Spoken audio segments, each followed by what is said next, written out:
Hello दोस्तों, कैसे हैं आप। मैं डॉक्टर गोयल आज आपके सामने लेकर आया हूं वो सब्जेक्ट जो कि 12th कॉमर्स के स्टूडेंट के लिए सबसे ज़्यादा क्यूरियोसिटी वाला सब्जेक्ट रहता है और साथ ही साथ में आपके आगे के करियर को बिल्डअप करने के लिए भी जो बहुत अच्छा सब्जेक्ट है, जिसे बिजनेस स्टडीज़ कहा गया। Business studies. और आज इस पर्टिकुलर सब्जेक्ट के अंदर जो सबसे पहला टॉपिक यानी पहला चैप्टर जो हम लेने वाले हैं वो है मैनेजमेंट। मैनेजमेंट अपने आप में एक ऐसा शब्द जो सिर्फ आप आज की तारीख में शब्द नहीं है, ये एक वास्ट टर्म है, एक फैली हुई टर्म। अब आप कहेंगे कि आखिर मैनेजमेंट ऐसी कौन सी टर्म है जो कि बहुत बड़ी है, बहुत फैली हुई है। देखिए, आप अपनी पर्सनल लाइफ को सबसे पहले लीजिए। आपकी पर्सनल लाइफ के अंदर आप दिन भर सुबह से लेकर शाम तक मैनेजमेंट करते हैं। ऑब्वियसली चीज़ों को मैनेज करना, आपकी लाइफ से जुड़ी सब आप ब्रश करते हैं, आप नहाते हैं, फिर तैयार होते हैं, आप निकलते हैं। आपका एक रूटीन, एक शेड्यूल है। आप ऑर्गेनाइज करते हैं चीज़ों को, आप हर चीज़ के लिए प्लान करते हैं। तो आप अल्टीमेटली अपने आप को मैनेज कर रहे हैं। तो मैनेजमेंट यहाँ भी है। ऑर्गेनाइजेशन भी इसी तरीके से अपने पूरे के पूरे प्लेटफॉर्म को मैनेज करने का काम करता है। अब मैनेजमेंट को अगर मैं समझाना चाहूँ तो सबसे पहले आपको एक चीज़ बताना चाहूँगा कि मैनेजमेंट आया कहाँ से। देखिए, एंशिएंट टाइम से ही आपने देखा होगा कि आपने पढ़ा होगा कि व्यापार जो है वो अलग अलग कंट्रीज़ में शुरू हुआ और भारत में भी व्यापार शुरू हुआ। सभी जगह पर, सारा बाहर आप कहीं कहीं भी देख सकते हैं। व्यापार बार्टर सिस्टम से भी चला, तो मुद्रा जो कि जिसे हम करेंसी कहते हैं वो भी आई। उसके बाद में ऑर्गेनाइजेशंस बिल्डअप होने लगी, यानी ग्रुप ऑफ पीपल, लोग मिलने लगे, लोग साथ रहने लगे और फिर उसके बाद में उन्होंने डिसाइड किया कि क्यों ना हम एक ऑर्गेनाइजेशन यानी संगठन का निर्माण करें। ये संगठन आखिर क्या करेगा? ये संगठन प्रॉफिट जनरेट करेगा, ये संगठन गुडविल जनरेट करेगा, ये संगठन, ये जो ऑर्गेनाइजेशन है ये आगे बढ़कर हमें और ग्रोथ देगी, और ज़्यादा पैसा देगी, और ज़्यादा मुद्रा, और ज़्यादा इन्वेस्टमेंट्स, सब कुछ। तो इसीलिए संगठन का जब निर्माण हुआ तब उसी के साथ में इंपॉर्टेंस आई मैनेजमेंट की, यानी कि प्रबंधन की, यानी कि प्रबंध करने की। अब आप सोचेंगे कि सर, प्रबंधन का इससे लेना देना क्या है? संगठन आज रन नहीं कर सकता, यानी ऑर्गेनाइजेशन जो है वो रन नहीं कर सकती अगर प्रॉपर मैनेजमेंट नहीं है। तो इसीलिए कहा जाता है कि management is life blood of business. अगर मैनेजमेंट नहीं है तो सबसे बड़ी बात यह है कि आपकी ऑर्गेनाइजेशन आगे एक स्टेप भी फॉरवर्ड नहीं ले पाएगी। क्योंकि मैनेजमेंट को अगर मैं अब डिफाइन करने के लिए आपके सामने अगर डिफाइन करूंगा तो आपको ये चीज समझ में आएगी कि ऐसा क्यों है। देखिए, जितनी भी ऑर्गेनाइजेशन की सक्सेस है वो डिपेंड करती है कि कितना एफिशिएंट यानी कि प्रभावशाली और कुशलतापूर्वक मैनेजमेंट हो रहा है। और ये एक पावरफुल प्रोसेस है, जैसा कि आप यहां पर देख सकते हैं। एक ग्रेट रिसोर्स है, एक रिसोर्स बिल्कुल जिसका इस्तेमाल किया जाता है। And important discipline of learning, सीखने के लिए एक बहुत ही अच्छा डिसिप्लिन है। तो मैनेजमेंट अपने आप में एक शब्द नहीं है, बल्कि आज की तारीख में ये एक वास्ट टर्म है और कई जगहों पर इस्तेमाल की जाती है। कई प्रोफेशनल्स मैनेजमेंट के थ्रू ही आज बहुत बड़ा करियर भी बिल्डअप कर लेते हैं। अब अगर मैं डेफिनेशन की बात करूं या फिर मैं डिफाइन करना चाहूं कि मैनेजमेंट है क्या, तो गाइज, मैनेजमेंट की कोई एक यूनिवर्सली एक्सेप्टेड डेफिनेशन है ही नहीं।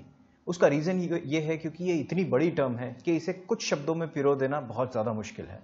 लेकिन फिर भी मैरी फॉलेट की एक डेफिनेशन जो यूनिवर्सली एक्सेप्ट भी हुई, बहुत ही सिंपल है, क्लियर है, जो कि आपकी स्क्रीन पर दी हुई है। देखिए, मैरी पार्कर फॉलेट ने कहा, management is the art of getting things done through people. उन्होंने इसे एक आर्ट की संज्ञा भी दी और साथ ही साथ में यह भी कहा कि चीजों को लोगों की मदद से अच्छे तरीके से करना, ये वास्तव में मैनेजमेंट है, यानी कि ग्रुप ऑफ पीपल, लोगों की हेल्प से।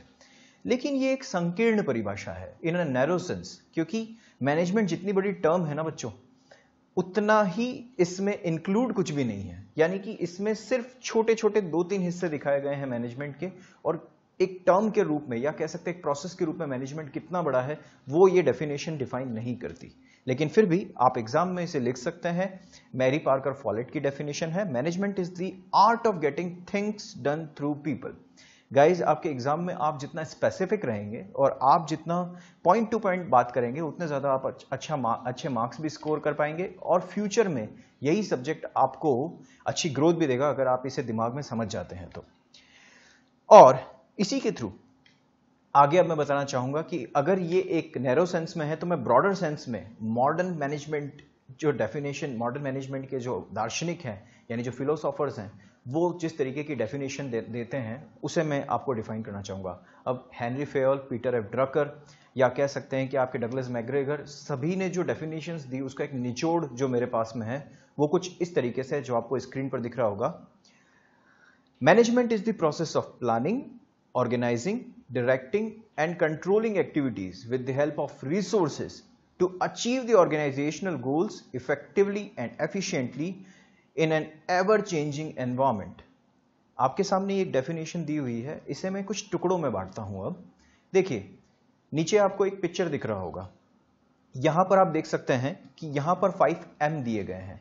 ये है वो रिसोर्सेज जो आपकी डेफिनेशन में resources to achieve the organisational goals, जिन रिसोर्सेज की बात हो रही है इन्हें 5M कहा जाता है। हालांकि आज के दौर में 7M 8Ms तक की बात होती है, लेकिन 5M मानव, माल, मशीन, मुद्रा, मेथड, यानी कि money, man, material, machinery and method, ये 5 तरह के 5M जो है ये रिसोर्सेज है, ये बेसिक रिसोर्सेज है गाइस। हालांकि कई रिसोर्सेज और भी इसमें मॉडर्न टाइम्स में जोड़े गए हैं, लेकिन अल्टीमेटली जैसे मार्केट हो गया, मार्केटिंग हो गया, लेकिन अल्टीमेटली ये वो 5 बेसिक रिसोर्सेज है जो कि किसी भी मैनेजमेंट और मैनेजमेंट के प्रोसेस को रन करने के लिए जरूरी है। और इसके साथ ही ये सारे के सारे रिसोर्सेज हम लोग डालते हैं किसमें? उस प्रोसेस के अंदर, जिस प्रोसेस में प्लानिंग यानी नियोजन, ऑर्गेनाइजिंग यानी संगठन, उसके अलावा डायरेक्टिंग यानी दिशा निर्देशन एंड कंट्रोलिंग यानी कि नियंत्रण। ये 4 एक्टिविटीज है, हालांकि बहुत सारी एक्टिविटीज इसमें इंक्लूड होती है। इनकी हेल्प के थ्रू, इन एक्टिविटीज की हेल्प के थ्रू डिजायर्ड टारगेट यानी कि गोल, यानी कि जो एक टारगेट ऑर्गेनाइजेशन लेकर चल रही है उसको अचीव करना, वो मैनेजमेंट कहलाता है। और किसमें? चेंजिंग एनवायरनमेंट में। देखिए, बिजनेस एनवायरनमेंट बहुत स्पीड से चेंज होता है गाइस, बहुत सारे बदलाव आते हैं, कभी टेक्निकल चेंजेस आ जाते हैं, कभी कंपटीशन का लेवल बढ़ जाता है, कभी प्रोडक्ट में ही कुछ ऐसे चेंजेस आ जाते हैं, कभी लोगों की डिमांड में कुछ फर्क आ जाता है। इस पर्टिकुलर सिचुएशन में मैनेजमेंट यानी कि जो एक पर्टिकुलर प्रबंधन जिसे कहा जाता है, आपकी संगठन का एक प्रबंध, वो ही ये सारी चीजें मैनेज करके चलता है, यानी कि उसे सेट करने का काम करता है। और ये प्रोसेस स्टार्ट प्लानिंग से ही होता है, जो फर्स्ट एंड फॉरमोस्ट प्रोसेस है, यानी कि नियोजन। और इसी के साथ अगर मैं कहूं कि मैनेजमेंट को सिर्फ एक शब्द में डिफाइन करना हो, ओनली इन सिंगल वर्ड, क्या आप जानते हैं वो क्या है? कई लोग कहते हैं sir I think coordination is management, कई लोग कहते हैं मैनेजमेंट डिसीजन मेकिंग है, जैसा कि कंसेप्ट बताते हैं अलग अलग जो इन दर्शन शास्त्रियों ने या दार्शनिकों ने दिए। लेकिन मैं आपको बताना चाहूंगा कि आपकी बेसिक जो एक बुक है उसमें मेंशन्ड है कि मैनेजमेंट को, जैसा कि मैं लिख रहा हूं यहां पर, POSDCORB, पोस्ट कॉर्प कहा गया। पोस्ट कॉर्प, एक शब्द में अगर मैं मैनेजमेंट को कहूं तो वो पोस्ट कॉर्प है। अब आप बोलोगे सर ये क्या है, लैटिन है, फ्रेंच है, कौन सी भाषा है? Post Corp, it is a single word consist of so many processes like P for planning, O for organizing, S for staffing, D for directing, CO for coordination, reporting and budgeting। End of course ये सब के अंदर एक चीज जो common आती है वो है कंट्रोलिंग। आप बजट बनाते हैं तो उसमें कंट्रोल होना चाहिए, आप रिपोर्ट्स बना रहे हैं तो उसमें कंट्रोल होना चाहिए, प्लानिंग में अपना एक कंट्रोल होना चाहिए, आप कोई भी चीज करो तो उसमें कंट्रोलिंग बहुत जरूरी है। So post cop basically that word defines management well. आप अगर कहीं पर भी अपने एग्जाम में भी अगर आप लिखेंगे डेफिनेशन मैनेजमेंट की, तो आप बता सकते हैं it is a process of planning, organising, staffing, directing etcetera etcetera. तो ये शब्द याद रखिएगा, पोस्ट कॉप, POSDCORB। मैनेजमेंट को एक शब्द में पोस्ट कॉप कहा जाता है। अगर हम नेक्स्ट टॉपिक की तरफ चलें, कंसेप्ट ऑफ मैनेजमेंट। अभी तक जो मैंने आपको बताया वो भी कंसेप्ट का ही हिस्सा है ऑब्वियसली, लेकिन कंसेप्ट यानी कि वो बातें जो मैनेजमेंट से जुड़ी हैं। अब आप देखेंगे कि कई फिलोसोफर्स जो हुए उन्होंने अपने डिफरेंट कंसेप्ट्स दिए हैं।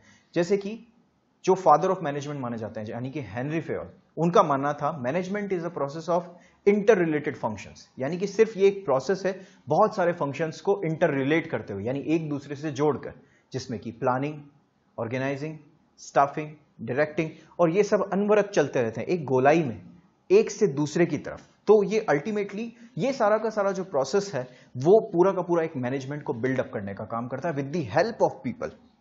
On to the other hand, कई फिलोसोफर्स ने इसे एक ह्यूमन ओरिएंटेड कंसेप्ट भी कहा। ह्यूमन ओरिएंटेड कंसेप्ट यानी कि पूरी तरीके से जो मानव संबंधित है, यानी कि management can achieve it's objective effectively through the development of employees और पीपल ऑफ द ऑर्गेनाइजेशन। यानी कि मैनेजमेंट अपने सारे टारगेट्स अचीव कर सकता है अगर वो सही तरीके से अपने ह्यूमन रिसोर्स यानी कामगार यानी काम करने वाले लोगों को सही तरीके से प्रबंधन कर ले। तो ये भी एक सोच थी, ये भी एक कंसेप्ट है जो मैनेजमेंट को डिफाइन करता है। रोज मुरे एंड साइमन, ये दो लोगों ने मैनेजमेंट को एक डिसीजन मेकिंग टूल बताया है, that it is a kind of a process और टूल जो एंड करता है डिसीजन मेकिंग की तरफ, यानी कि डिसीजन मेकिंग को स्ट्रांग करने का काम करता है मैनेजमेंट। आप किसी भी चीज को लेकर, ऑर्गेनाइजेशन के कई बड़े बड़े डिसीजंस को लेकर जब आप कंफ्यूज हो तो मैनेजमेंट की हेल्प से ही वो डिसीजंस कंप्लीट होते हैं। तो मैनेजमेंट एक टूल के रूप में काम करता है डिसीजंस लेने के लिए। Management as technique of leadership, काफी दर्शन शास्त्री या कह सकते हैं कि काफी फिलोसोफर्स ये मानते हैं कि मैनेजमेंट अपने आप में एक टेक्निक है, किसके लिए? लीडरशिप के लिए। लीडरशिप क्वालिटी से एनहांस होती है, यानी कि जो भी प्लानिंग करेगा, ऑर्गेनाइज करेगा, जो भी चीजों को जो भी स्टाफिंग करेगा, ये टॉप लेवल मैनेजमेंट। तो ये टॉप लेवल मैनेजमेंट की ऐसी एक्टिविटी है जो पूरी तरीके से लीडरशिप बेस्ड है। उसके बाद में पीटर ड्रकर, जो कि बहुत बड़े फिलोसोफर रहे हैं मैनेजमेंट के, इन्होंने बहुत ही अच्छी बात बोली, management as an organ of business enterprise. That means कि मैनेजमेंट किसी भी ऑर्गेनाइजेशन या एंटरप्राइज के अंग की तरह है, किसी भी संगठन में वो एक अंग की तरह काम करता है। इसका मीनिंग ये कि अगर ये नहीं होगा, अगर ये अंग काम नहीं करेगा तो आपकी पूरी ऑर्गेनाइजेशन यानी आपकी पूरी बॉडी काम नहीं कर सकती। तो ये एक बहुत इंपॉर्टेंट ऑर्गन की तरह ऑर्गेनाइजेशन में रहता है, और अगर मैनेजमेंट ना हो यानी कि प्रबंधन ना हो तो वो पर्टिकुलर पूरी ऑर्गेनाइजेशन वर्क नहीं कर सकती।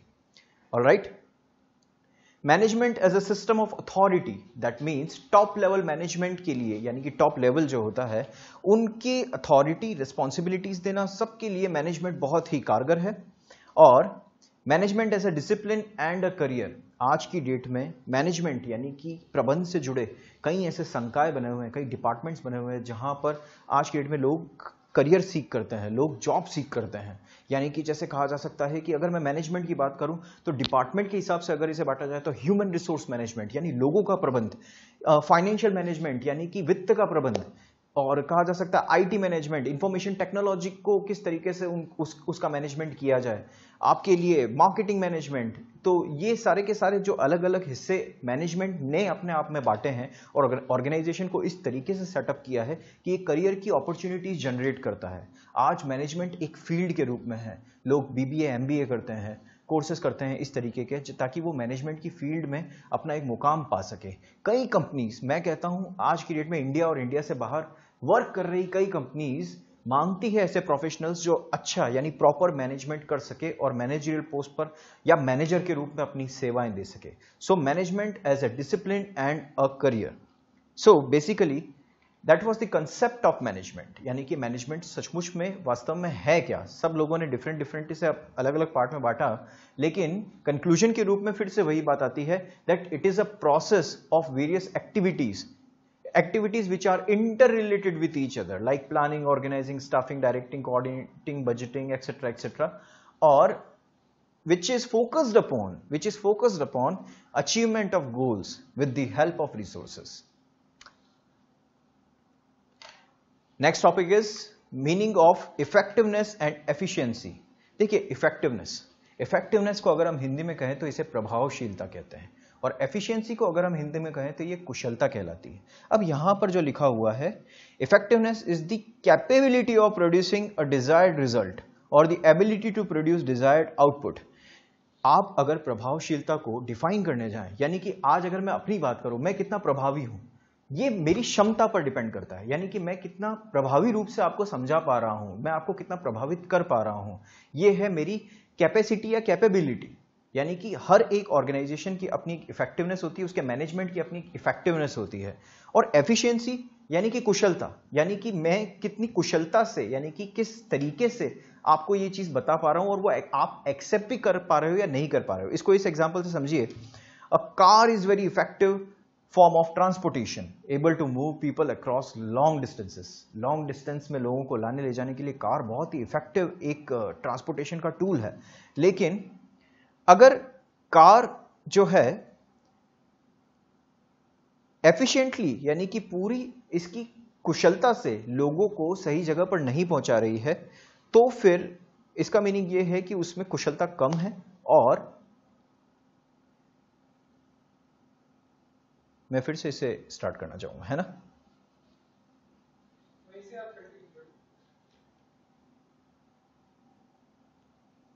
जैसे कि आप यहां पर देख सकते हैं, यहां लिखा हुआ है, a car is a very effective form of transportation able to move people across long distances to specific places, but a car may not transport people efficiently because of how it uses fuel. That means कि car एक प्रभावी एक यंत्र है जो कि हमें एक से दूसरे लॉन्ग डिस्टेंस पर पहुंचाने का काम करता है। ये इसकी प्रभावशीलता बताता है, लेकिन ये कितना एफिशिएंट है यानी कितना कुशल है, ये इस पर डिपेंड करता है कि ये कितना फ्यूल कंजम्पशन कर रही है, यानी कि कितना पेट्रोल इसमें जल रहा है। तो एक फैक्टर बता रहा है कि सचमुच में ये बहुत ही यूजफुल है और इसकी एक कैपेसिटी, एक कैपेबिलिटी है, इसकी एक क्षमता है, और इसीलिए कार जो है वो एफिशिएंट, वो इफेक्टिव है, वेरी इफेक्टिव। लेकिन बात करते हैं एफिशिएंसी की, तो वो कितनी कुशलता रखती है, क्या वो इतने पेट्रोल में यहां तक पहुंचा देगी, तो ये कहलाती है इसकी एफिशिएंसी।